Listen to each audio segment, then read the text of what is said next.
E aí pessoal, tudo bem?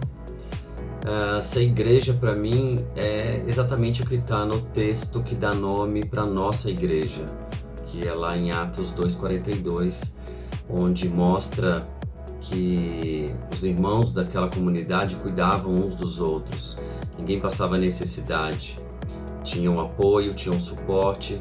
Então para mim essa é a maior marca de uma igreja. Para mim, ser igreja é cumprir um mandamento bíblico e é onde a gente tem a oportunidade de exercer nossos dons e talentos.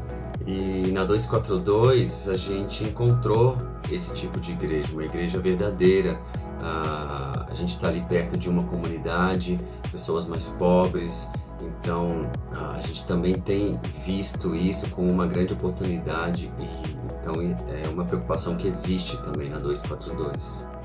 E o que eu mais gosto na 242 é que eu posso ser eu mesma e eu me sinto bem acolhida e respeitada.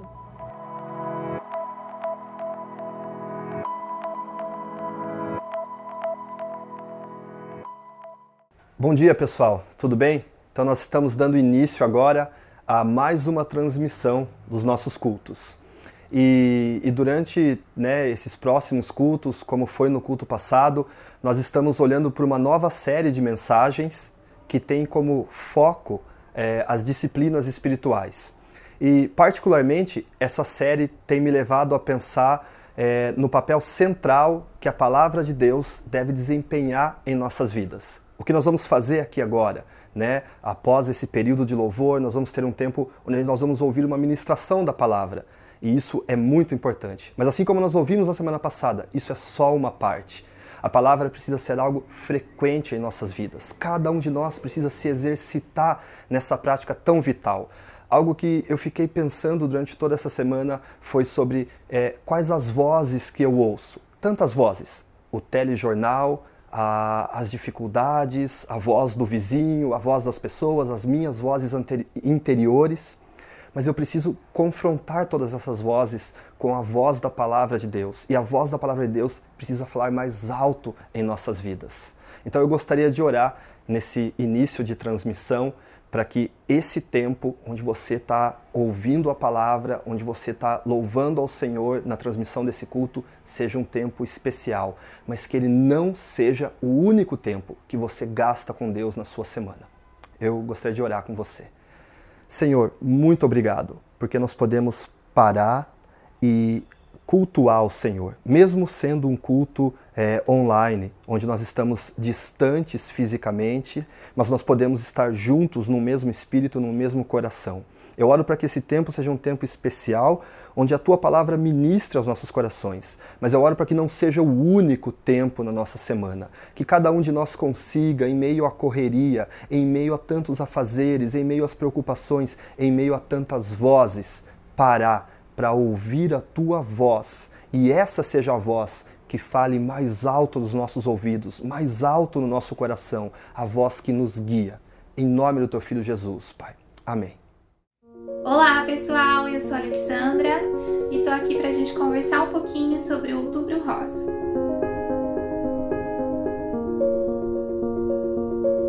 Eu descobri um câncer de mama aos 32 anos, depois de experimentar um vestido. Assim, meio que no susto, eu senti um carocinho, corri ao médico e de lá pra cá foram muitas quimioterapias, radioterapias, cirurgias, fisioterapias e eu estou bem para a glória de Deus. Eu creio muito no cuidado do Senhor com as nossas vidas. Eu creio que o Senhor nos direcionou a bater nas portas certas, nas escolhas dos médicos. Eu creio que o Senhor deu estratégias para que esses médicos escolhessem a melhor forma de tratamento. E creio muito que o Senhor nos deu bons amigos, companheiros de oração que caminharam conosco e tornaram a nossa passagem pelo tratamento mais leve. Infelizmente, essa não é a realidade de muitas brasileiras que descobrem a doença em estágios já muito avançados. Por isso, a campanha do Outubro Rosa se faz tão urgente tão necessária. Eu tinha um histórico familiar, eu tive a minha mãe que faleceu com câncer de mama 1 ano antes de eu descobrir a minha doença, e mesmo tendo acompanhado a minha mãe, lendo sobre a doença, procurando me informar sobre ela, eu não acreditava que eu pudesse ter câncer de mama por me julgar muito jovem. São pensamentos assim que fazem que a campanha do Outubro Rosa seja tão urgente.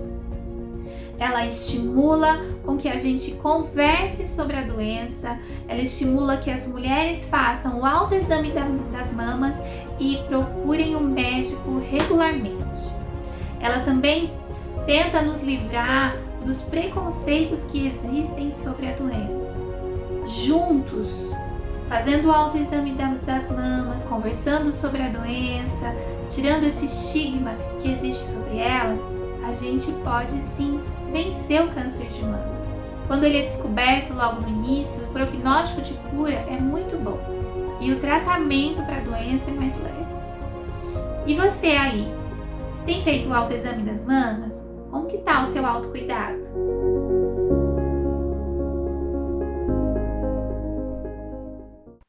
Bom dia a todos, bom dia 242, bom dia amigos que nos assistem pelo projeto, pelo canal do YouTube. Queríamos convidar vocês, a sua família, para que todos juntos cantemos para Deus músicas que falam de amor e de esperança.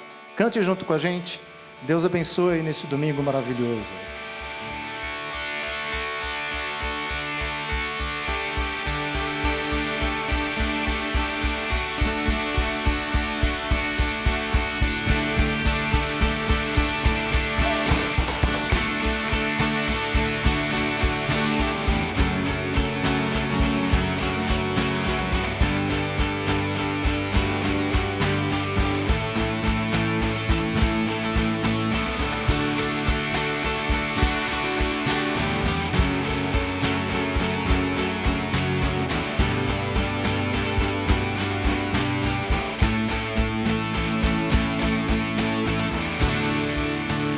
Eu procurei tua luz,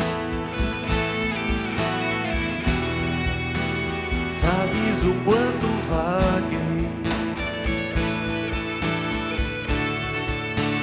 Quando encontrei o caminho e a tua alegria me encheu de canções e pude seguir. Eu descobri que a cruz é o que faz tua chama brilhar.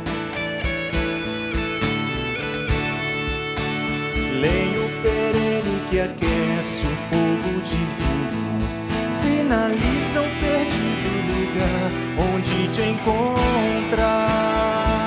Ei!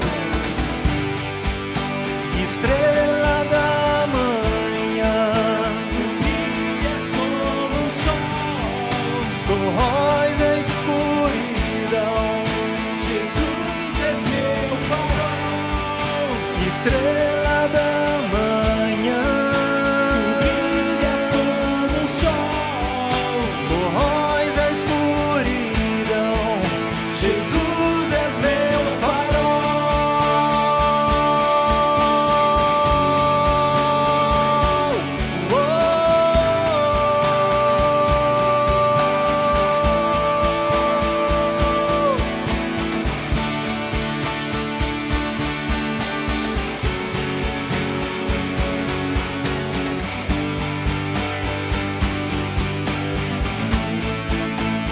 Eu procurei tua luz, Senhor. Eu procurei tua luz. Sabes o quanto vaguei. Quando encontrei o caminho, a tua alegria me encheu de canções e pude seguir. Eu descobri que a cruz é o que faz tua chama brilhar.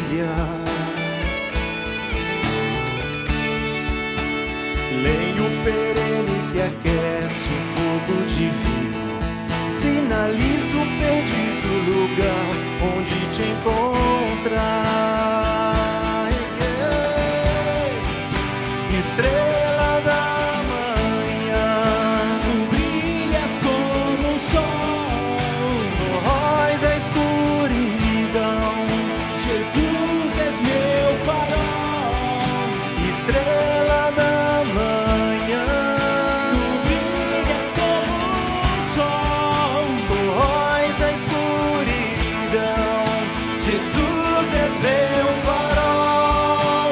Estrela da manhã, tu brilhas como o sol, corróis a escuridão, Jesus és meu farol.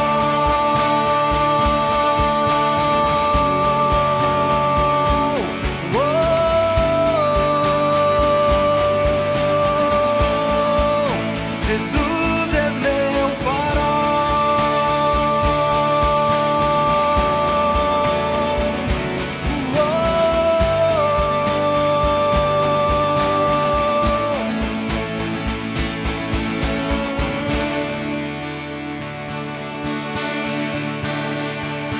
Tu és o meu farol, tu és a minha luz, Jesus. Tu és o meu farol.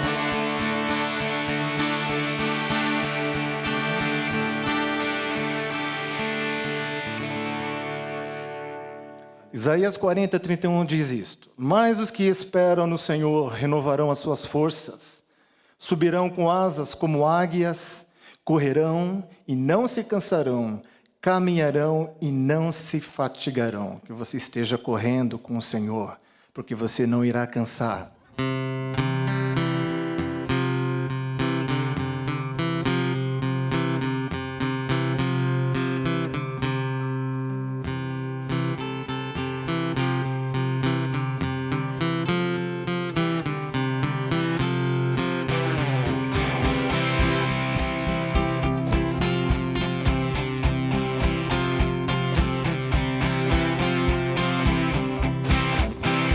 Nossas forças irão se renovar se esperarmos no Senhor, se esperarmos no Senhor. Nossas forças irão se renovar se esperarmos no Senhor, se esperarmos no Senhor. Ó Deus, Tu és a força e traz a esperança.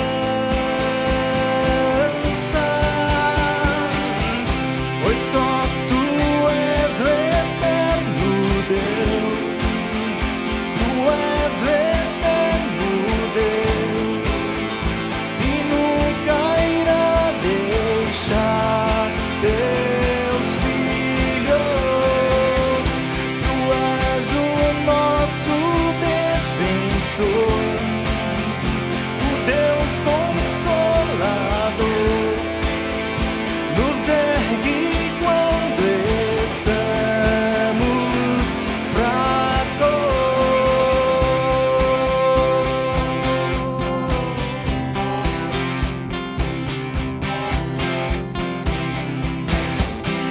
Nossas forças irão se renovar se esperarmos no Senhor, se esperarmos no Senhor. Nossas forças irão se renovar se esperarmos no Senhor, se esperarmos no Senhor. Ó Deus, Tu és a força e traz a esperança. Sim, pois só Tu és o eterno Deus, Tu és o eterno Deus,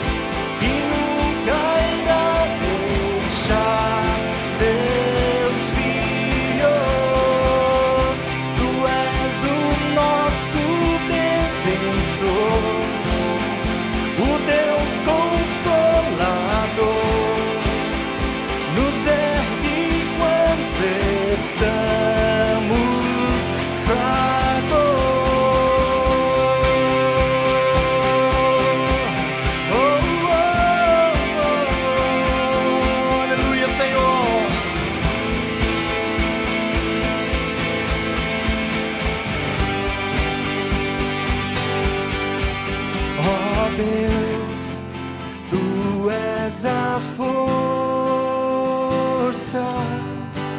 e traz a esperança,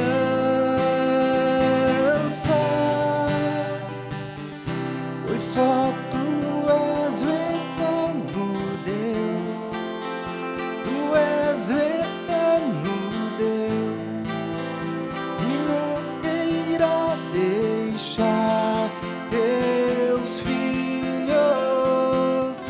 Tu és o nosso defensor, o Deus consolador, nos ergue quando estamos fracos, Senhor, pois só tu és o eterno Deus, tu és o eterno Deus, e nunca irá deixar teus filhos. Tu és o nosso defensor, Deus consolador, nos ergue quando estamos fracos.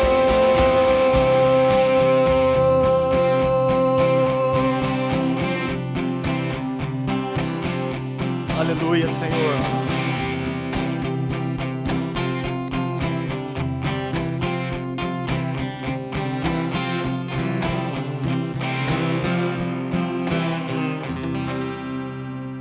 Aleluia, bendito seja o nome do Senhor.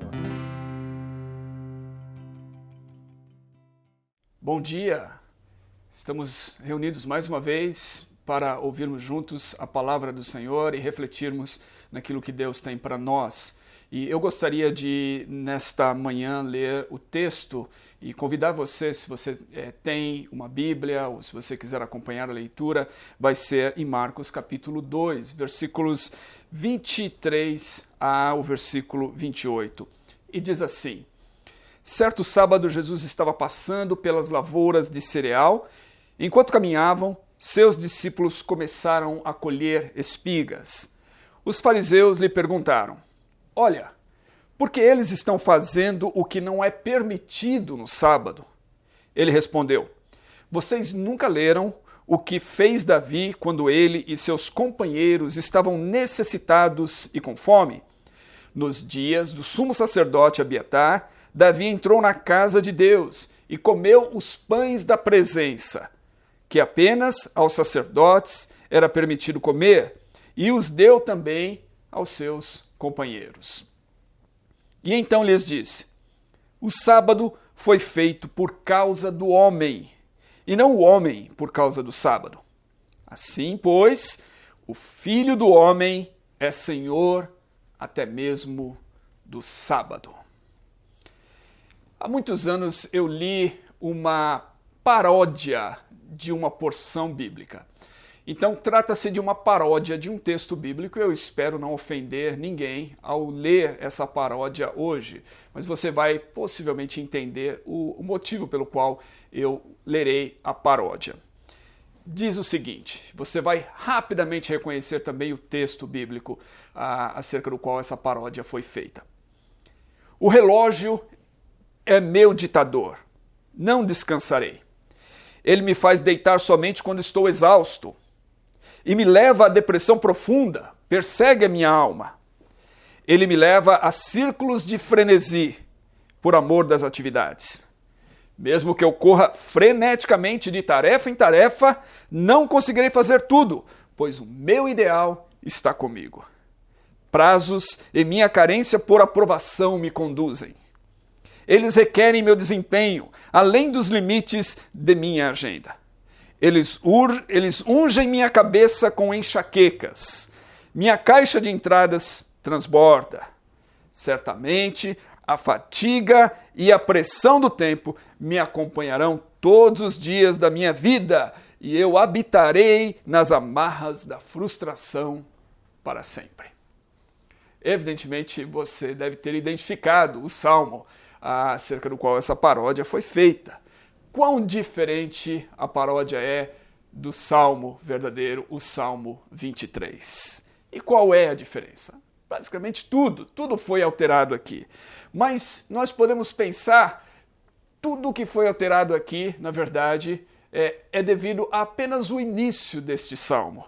A paródia diz assim, que o relógio é o meu ditador. O salmo verdadeiro, 23, diz, o Senhor é o meu pastor. Não o relógio, não as atividades, não a correria da vida, não o trabalho, mas o Senhor é o meu pastor e de nada terei falta. E por isso o salmo pode dizer então, ele me faz deitar em pastos verdejantes, ele me guia mansamente junto a águas tranquilas, ele refrigera a minha alma. Olha só, deitar, repouso, águas tranquilas, tranquilidade na vida, alma refrigerada. Todas essas coisas são prometidas no Salmo 23 àqueles cujo Senhor é o seu pastor.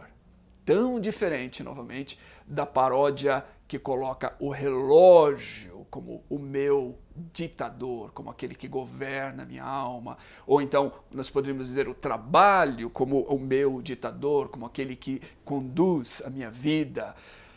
E eu gostaria de meditar então hoje sobre essa questão, a questão do tempo.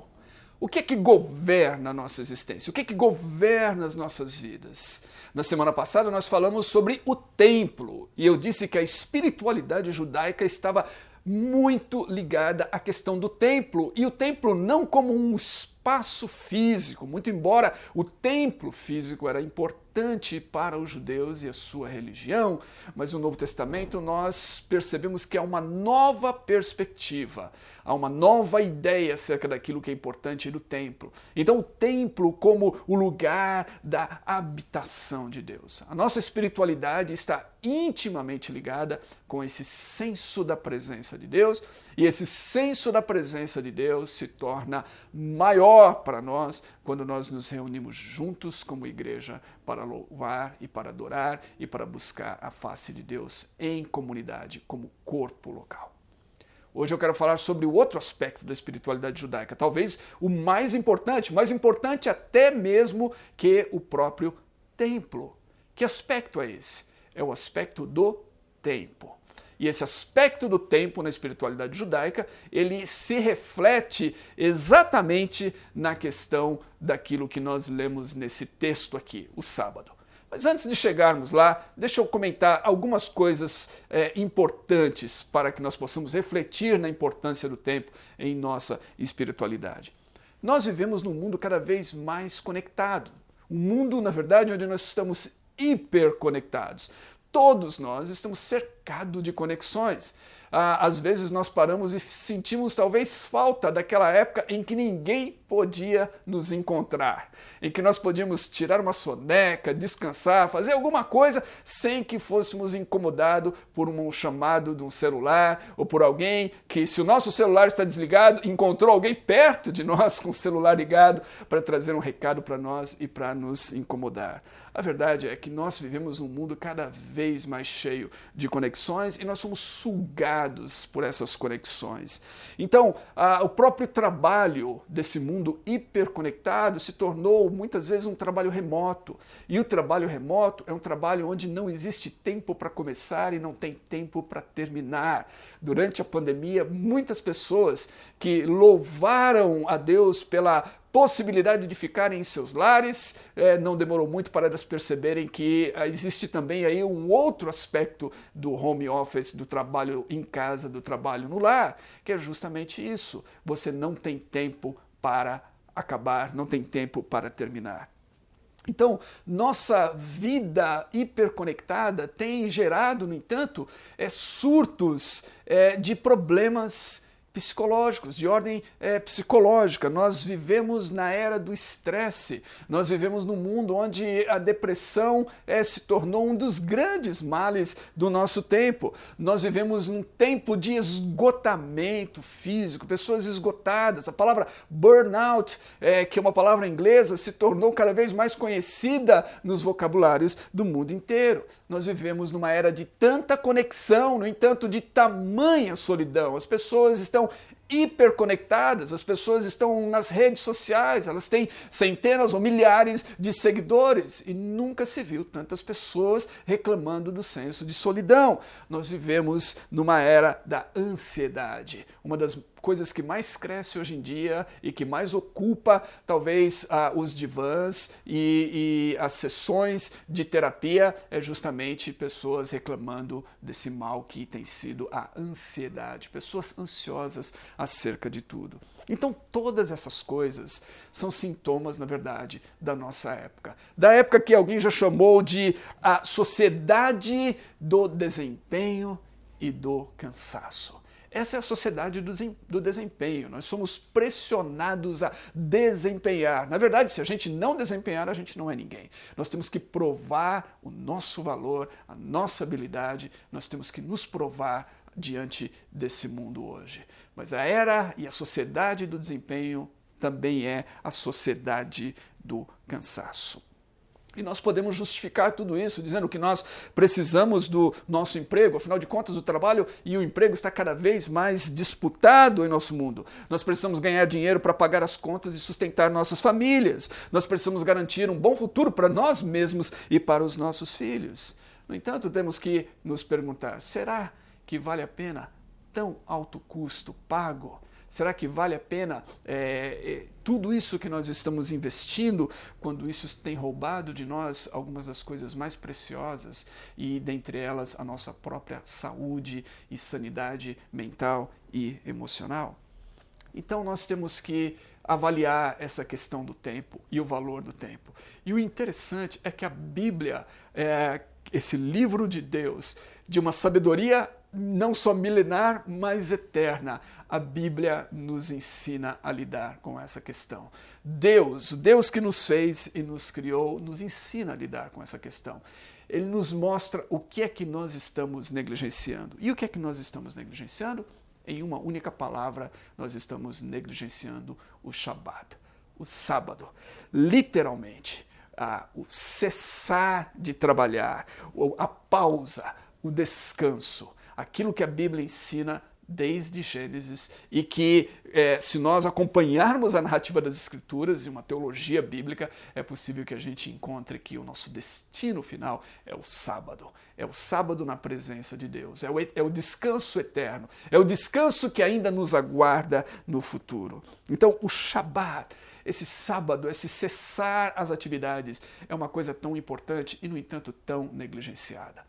Eu não sei se você já percebeu isso, mas em Êxodo capítulo 20 nós encontramos Deus entregando os 10 mandamentos. Agora, os 10 mandamentos são aquela parte da lei mosaica que foi escrita pelo próprio dedo de Deus de acordo com as Escrituras. Os 10 mandamentos, se existe alguma coisa que a gente pode dizer assim, isto é palavra de Deus para a humanidade, embora nós possamos dizer isso acerca de toda a Escritura, porque toda a Escritura é inspirada por Deus, no entanto, os 10 mandamentos são aquilo que há de mais definitivo do que Deus falou à humanidade.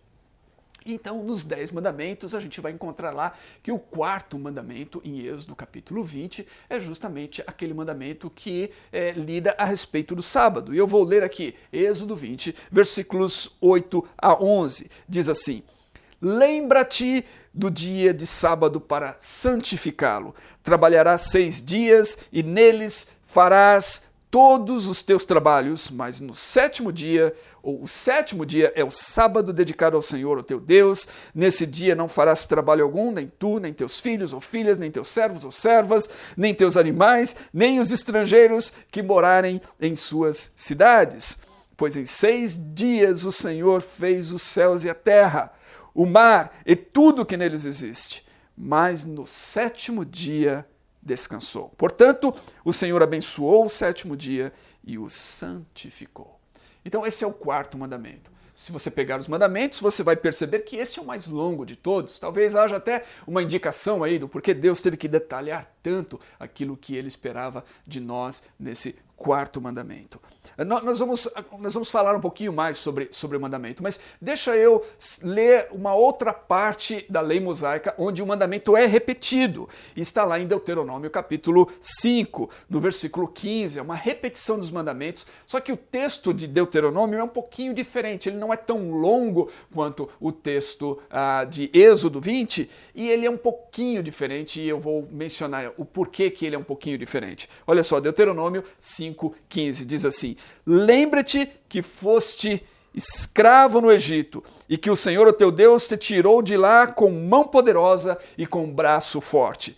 Por isso, o Senhor, teu Deus, te ordenou que guardes o dia de sábado. Fostes escravo no Egito. Então nós vemos aqui duas coisas interessantes relacionadas ao sábado e essa ordenança que Deus deu ao seu povo.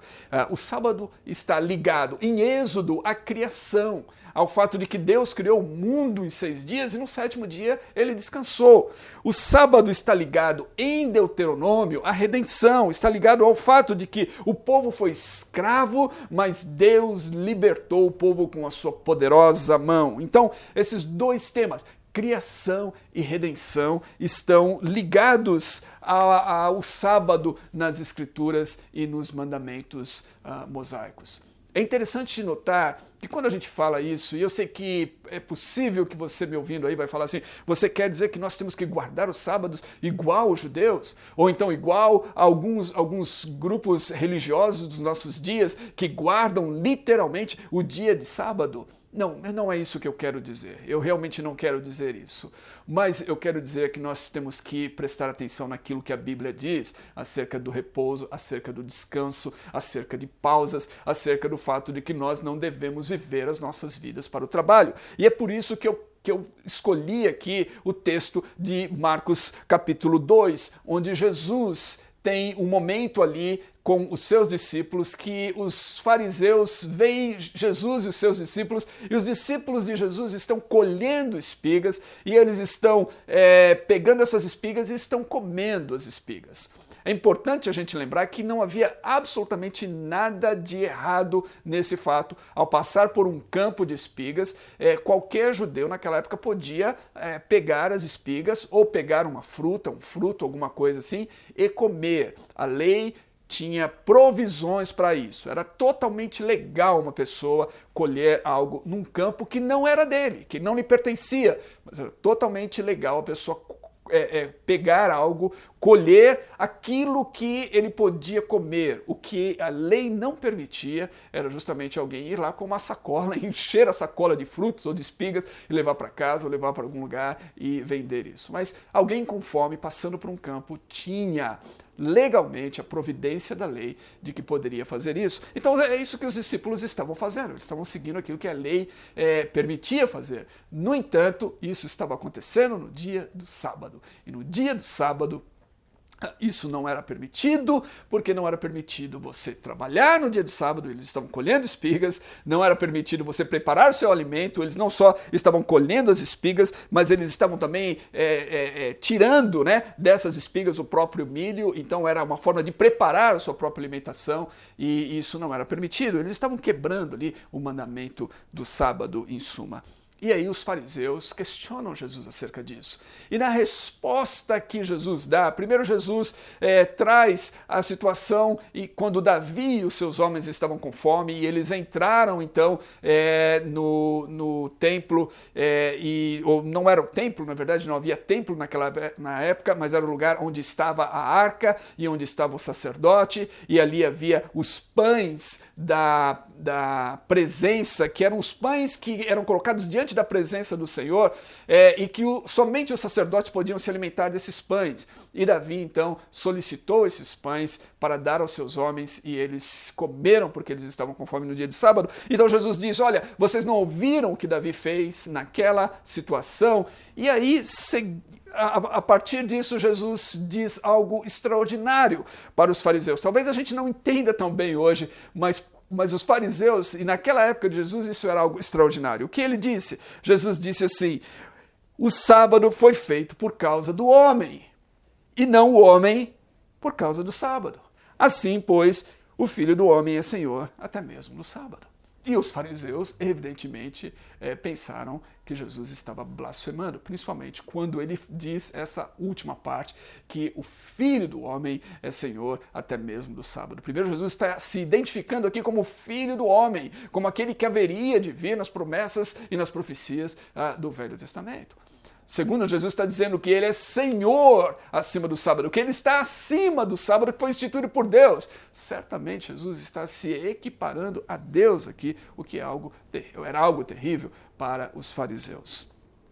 Mas deixando esses detalhes de lado, eu gostaria de ficar com duas porções interessantes dessa palavra de Jesus acerca do sábado, que eu acho que ajuda-nos a entender a nossa relação com o tempo, a nossa relação com o sábado e com o descanso e a espiritualidade do tempo nos dias de hoje. Em primeiro lugar, note o que Jesus disse. Jesus disse: o sábado foi feito por causa do homem. Nós já vimos lá atrás que em Êxodo o sábado está ligado à criação. O texto de Êxodo e o quarto mandamento relacionam o sábado com o ato da criação. Deus criou o mundo em seus dias. No sétimo dia, que é o dia de sábado, ele descansou. Encontramos isso lá no primeiro capítulo da Bíblia, a criação, e no capítulo 2 da Bíblia, logo no comecinho, nós encontramos Deus, então, repousando, Deus cessando da sua atividade e santificando o dia do sábado. E agora Jesus diz assim, claramente, o sábado foi feito por causa do homem. O sábado foi feito, Deus criou, Deus instituiu, Deus descansou da obra no sétimo dia, pensando em você e em mim. Em outras palavras, somos nós que precisamos do sábado.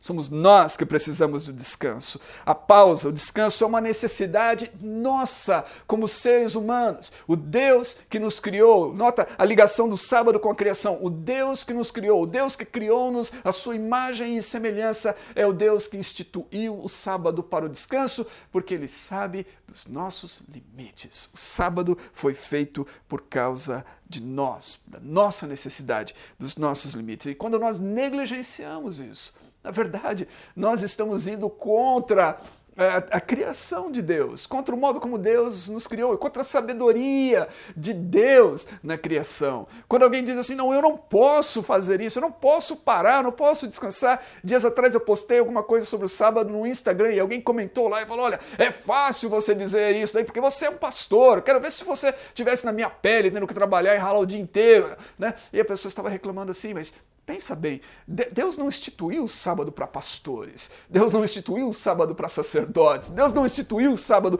para um grupo especial de pessoas, Deus instituiu o sábado para a humanidade, para nós, seres humanos, conhecendo as nossas limitações. Outra coisa interessante que Jesus diz aqui é o seguinte, Jesus diz que Ele é o Senhor do sábado, o Filho do Homem é Senhor do sábado. Jesus é Senhor do sábado. Em outras palavras, Jesus é Senhor do descanso, do repouso, das pausas que nós precisamos em nossas vidas. O Tim Keller diz o seguinte, se você precisa de descanso, então você precisa conhecer Jesus. E quando eu ouço essas palavras do Tim Keller, eu lembro daquilo que Jesus diz, vinde a mim todos vós que estáis cansados e sobrecarregados, e eu vos aliviarei. Então se você precisa de descanso, você precisa conhecer Jesus, o Senhor do sábado. Agora, Tim Keller continua dizendo, se você conhece Jesus e ainda não encontrou descanso, você ainda não sabe o que tem, ou ainda não se apropriou do que tem. Em outras palavras, se você precisa de descanso, venha a Jesus. Se você tem Jesus, encontre nele o descanso. Aproprie-se do descanso que ele tem para dar. É importantíssimo isso. Quando nós encontramos aqui Jesus dizendo que ele é o Senhor do sábado, é algo interessantíssimo, porque se Jesus é Senhor de nossas vidas e Ele é Senhor do sábado, Ele é Senhor do repouso e do descanso. Se nós servimos Jesus, nós encontramos descanso. Ele nos livra dessa tirania do tempo, do trabalho, da urgência, do relógio, de todas essas coisas que nos levam ao estresse, à depressão, ao esgotamento físico, à solidão, ao cansaço extremo, tudo isso, a ansiedade. Jesus nos livra dessas coisas porque Ele é Senhor do sábado.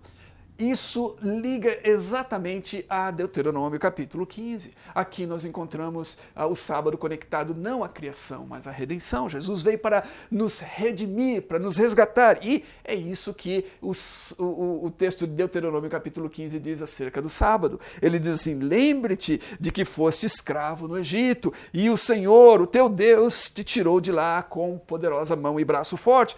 Por isso o Senhor teu Deus te ordenou que guardes o sábado. Aqui a conexão do sábado com a redenção.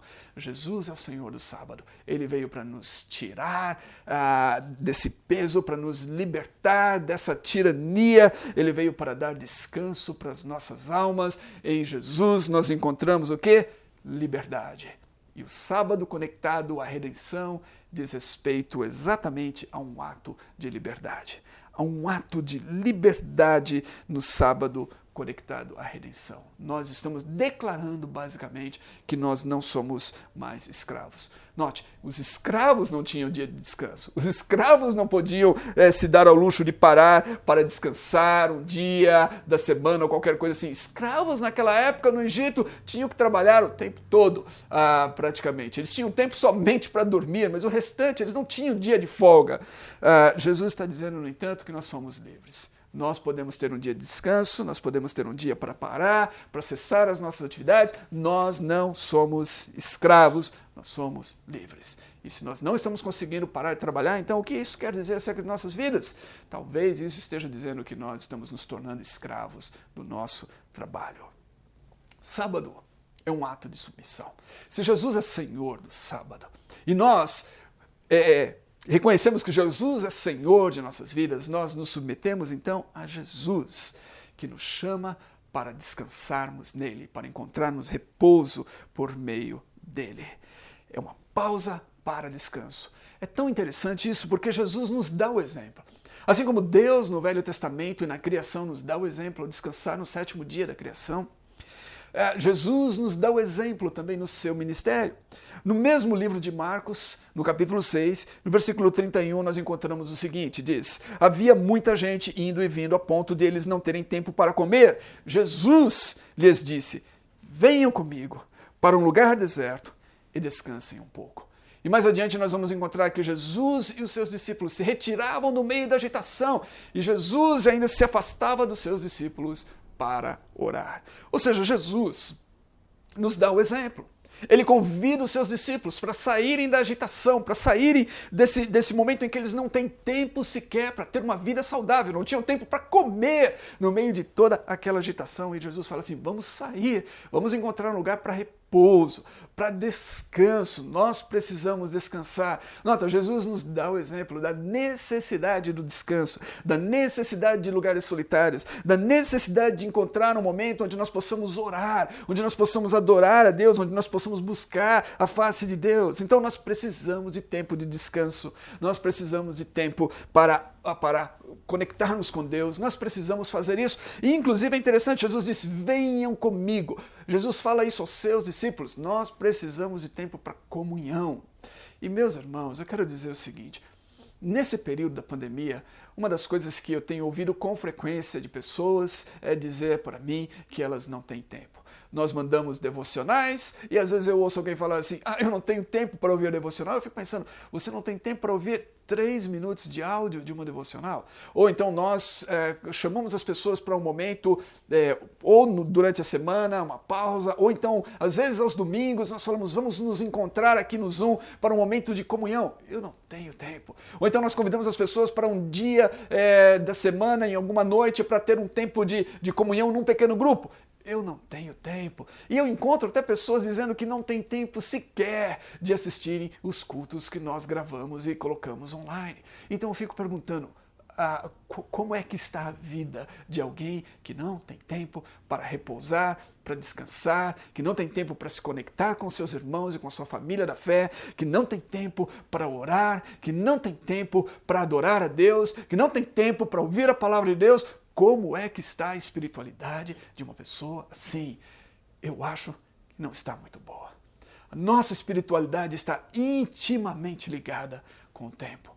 O uso que nós fazemos do nosso tempo e a disciplina de termos pausas, de pararmos, de cessarmos o nosso trabalho, de encontrarmos momentos onde nós paramos tudo, deixamos tudo de lado para descansarmos, para reconectarmos com nós mesmos, com o nosso Deus, com nossa família, esposa e filhos, a nossa família, aqueles que estão do nosso lado e também a nossa família espiritual, para cultuarmos a Deus. Se nós não temos tempo para isso, então alguma coisa está tremendamente errada na maneira como nós estamos conduzindo as nossas vidas. E nós precisamos parar e repensar. Nós precisamos lembrar-nos que Jesus é o Senhor do sábado.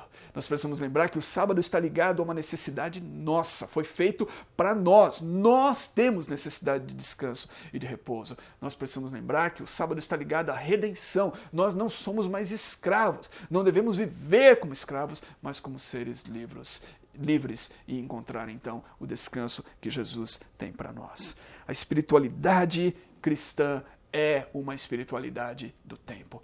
Uma espiritualidade saudável vai se disciplinar, vai encontrar momentos e disciplina para dizer não a certas coisas, não a certas atividades, para dizer sim a certas coisas, a pausas, ao descanso, ao repouso, ao tempo de comunhão com Deus, ao tempo de comunhão com a igreja, ao tempo de comunhão com o próximo. Então, descanso, comunhão e oração, todas essas coisas estão conectadas exatamente ao fato de que nós precisamos ter pausas, selar, cessar, parar, descansar ao sábado. O sábado nos dá essa oportunidade. A Madre Teresa, que foi uma mulher que me inspirou muito com a sua vida e a sua história, ela disse o seguinte certa vez: para manter a lâmpada queimando, temos que continuar acrescentando óleo. Para manter a lâmpada queimando, temos que continuar acrescentando óleo. E a minha pergunta para você é: você está acrescentando óleo à sua espiritualidade? Você está acrescentando óleo à sua vida? Porque senão, a sua vida vai se apagar mais rapidamente do que você imagina. E a sua espiritualidade, a sua fé, a sua paixão por Deus, o seu amor por Deus, pelas coisas de Deus e pela casa de Deus vai se apagar mais rápido do que você imagina. Então, meu irmão e minha irmã, essa é uma palavra muito séria. Aprenda o que significa a espiritualidade do tempo. Aprenda que todos nós temos necessidades de fazermos pausas. O tempo é uma dádiva de Deus para nós. Todos nós temos a mesma quantidade de tempo diariamente, semanalmente, mas precisamos saber usar bem o nosso tempo. Precisamos saber estabelecer limites na nossa rotina, no nosso trabalho, nas coisas de nossa vida. Precisamos, às vezes, parar e repensar tudo o que estamos fazendo, se for necessário, para que nós possamos encontrar os momentos de pausa e os momentos do Shabá, do sábado, do descanso. Tudo isso tem a ver com submissão a Deus, com confiança em Deus, com confiança naquele que nos criou, que nos fez e que estabeleceu os limites da nossa vida. Vamos orar juntos. Senhor, eu oro por meus irmãos e irmãs, por mim, por todos nós. Vivemos nessa era do desempenho, nessa sociedade do desempenho e nessa sociedade do cansaço. Nós vivemos nessa época que tem cobrado muito de nós e nessa época da hiperconectividade.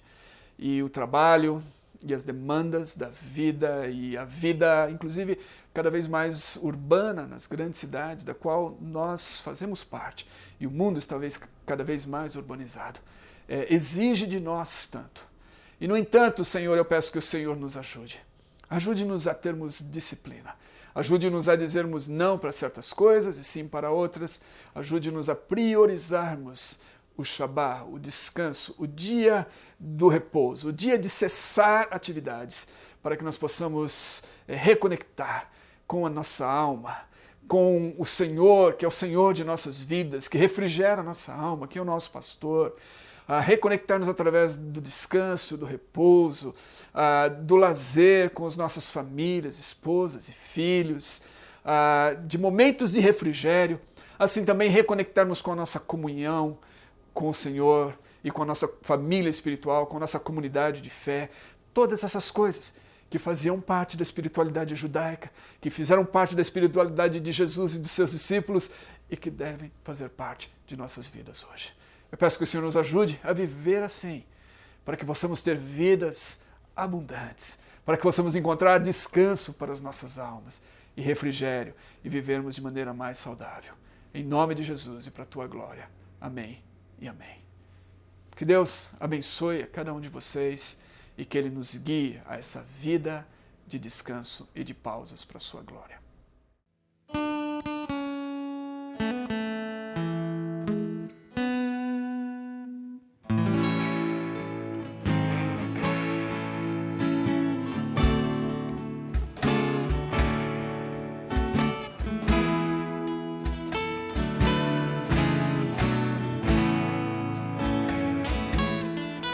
Cor de cruz se erigiu, dela o dia fugiu, como emblema de vergonha e dor.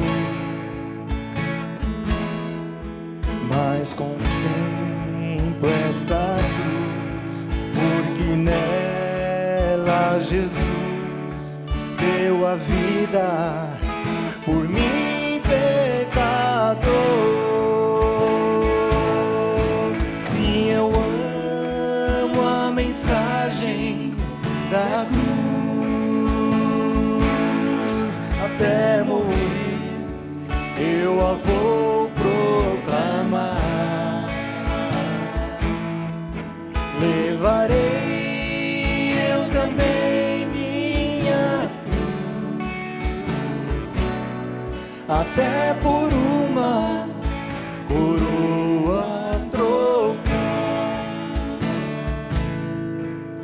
Nesta cruz padecer e por mim já morreu meu Jesus para dar-me o perdão. Eu me alegro na cruz, ela vem graça e luz para minha santificação.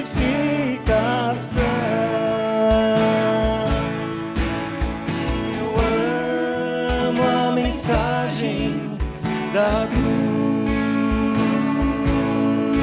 até morrer eu a vou proclamar.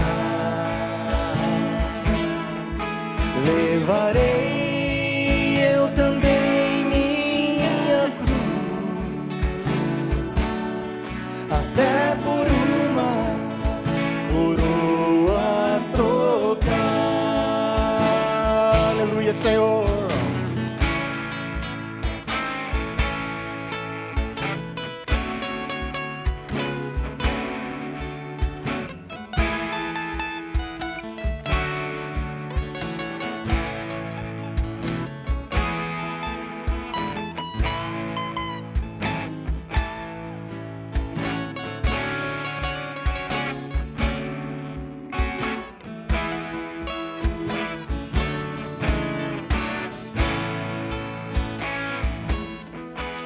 E eu aqui com Jesus, a vergonha da cruz, quero sempre levar e sofrer.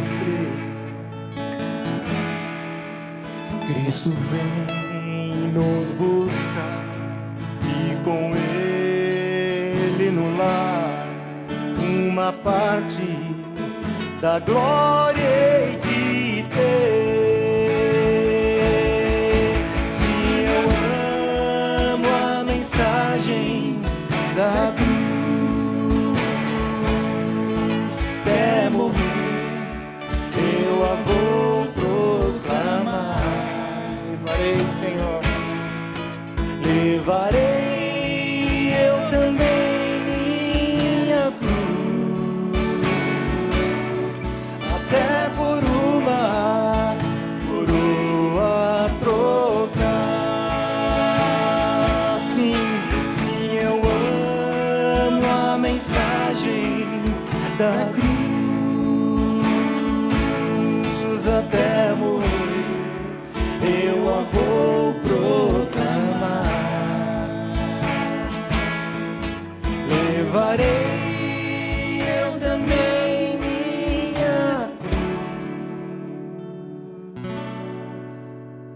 até por uma coroa trocar.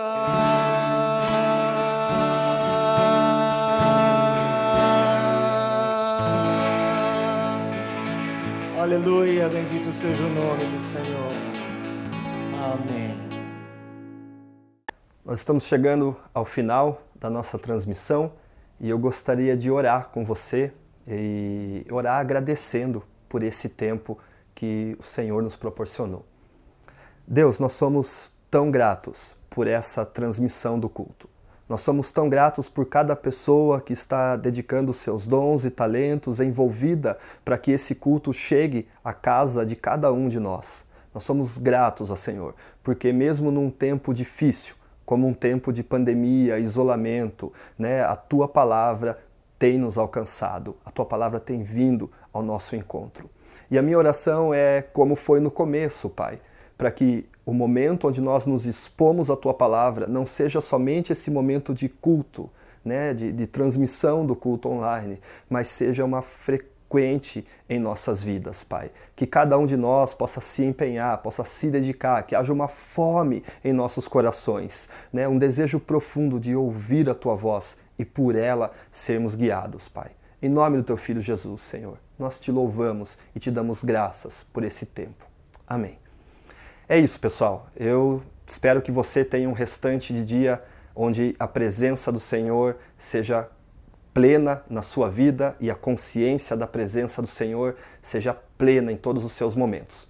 Eu gostaria de lembrar também que quando você dá um like, né, você está nos ajudando a divulgar mais esse culto e alcançar um número maior de pessoas com a mensagem. Certo? Um grande abraço para você e até mais.